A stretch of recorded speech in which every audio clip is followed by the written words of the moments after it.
다음 소식 계속 이어가겠습니다. 폼페이오 미국 국무장관의 북한 방문이 하루 만에 전격 취소된 건 북한 김영철 노동당 부위원장의 편지 때문이었다는 한 미국 언론의 보도가 나왔습니다. 이 편지에서 북한이 적대적인 입장을 드러내서 미국이 일단 협상을 접었다는 겁니다.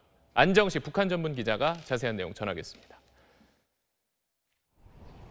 폼페이오 미 국무장관이 방북 계획을 발표한 지 하루 뒤인 미국 시간 지난 24일, 김영철 북한 노동당 부위원장의 편지가 폼페이오에게 전달됐다고 미 워싱턴 포스트가 보도했습니다.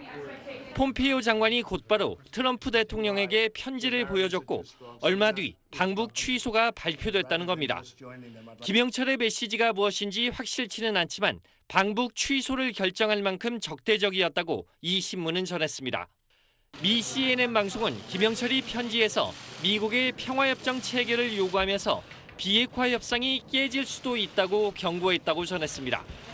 국정원도 국회 정보위에서 비핵화에 대한 북미 간 입장 차이가 방북 취소 이유였다고 보고했습니다. 미국은 비핵화 리스트를 가져와라. 북한은 우선 종전선언을 먼저 하고 비핵화를 가져오자.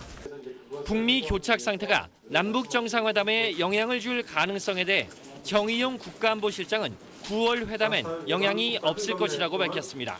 9월 중에 평양에서 개최하기로 이미 남북 간에 합의를 했고 또 그렇게 발표를 했습니다. 그러한 약속들이 이행될 것으로 보고 있습니다. 이대로 평양 정상회담이 열리면 문 대통령은 북한 비핵화 진전이란 과제를 안고 가게 될 전망입니다. SBS 안정식입니다.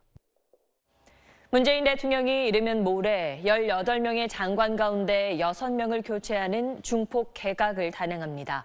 김상곤 교육장관을 비롯해 송영무 국방장관 등이 교체 대상에 오른 것으로 알려졌습니다. 남승무 기자입니다.